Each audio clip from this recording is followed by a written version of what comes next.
dagdag puwersa sa ilalim. Vic Manuel inilalakad na sa Ginebra. Simon Enciso mas binuenas nang mapunta ngayon sa TNT. At Kevin Kiambao literal na magpapakitang gilas na sa NBA Summer League. Good news din dahil sa laki ng tiwala kay KQ, may mga nag-sponsor para tulungan ito sa kung anumang mga kailangan nito pa US para lumahok sa paparating na NBA Summer League. So yan ang ating mga tatalakayin. Speaking of Kevin Kiambao, matapos ang paglalaro ni Kevin Kiambao sa Korean Basketball League, ay balik bansa muna ang nasabing manlalaro para mag-recharge dahil nga sa nakatakda nitong pagpunta ng US upang sumabak sa pagsasanay para sa NBA Summer League. Balita hindi tryout ang pupuntahan nito doon kundi para sa spot na. Wow, nakakatuwa lang yung ganito na may another kababayan na naman tayong na-scout. Ang matindi pa dito NBA Summer League na ang kanyang paglalaruan. So magsisimula nga po ang NBA Summer League mula July 10 hanggang 20 na gaganapin sa Las Vegas. Batay sa report, susuportahan ng may-ari ng KBL team na si Lee Kwang-soo kung saan sasamahan pa siya na magtungo sa US.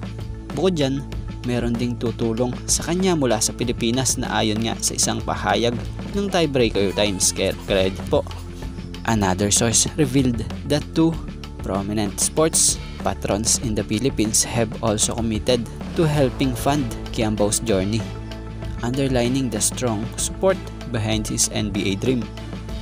So sa ngayon, matatawag na blessing ito para kay KQ dahil bihira ang opportunity na ganito para sa isang manlalaro ng basketball, lalo na mula sa Pilipinas. So for sure, may nakitang potensyal ang nag-scout dito kay KQ dahil hindi ito makakarating sa ganitong sitwasyon kung wala lang, dahil kita naman sa laro niya, talaga namang masipag, shooter, malakas sa depensa at sobrang hustle din talaga. So siya nga pala po, sa mga hindi po nakakaalam, hanggang 2027 nga po ang kontrata ni KQ sa team ng Sono Sky Gunners sa liga sa KBL. Bukod dito, inaasahang maglalaro ito sa Gilas Pilipinas National Team sa paparating na FIBA Asia Cup na gaganapin sa Saudi Arabia ngayong August 2025.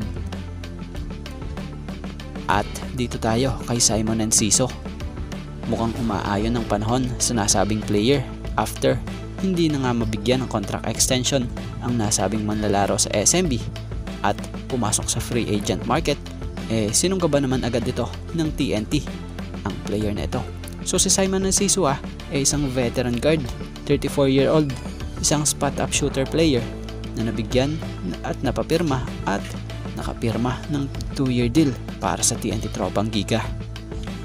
So ngayong out na sa kabuoang season ng PBA 49 si Jason Castro, ibinalik nga po ng TNT ang dati nilang player like Simon Enciso.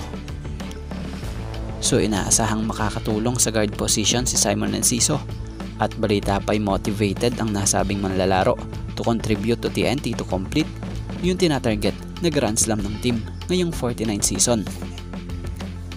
So kapansin-pansin sa mga lumalabas na retrato sa ensayo ng TNT, agad nakaka-adjust na si Simon Enciso dahil sa mabilis nga rin po itong nakikibanding talaga agad sa team. Kumbaga yung chemistry parang ang bilis lang dahil na rin nga sa siguro dati na rin siyang nakapaglaro dito sa team na ito. So may tuturong pa rin talagang blessing yung ganitong pagkakataon para kay Simon Enciso.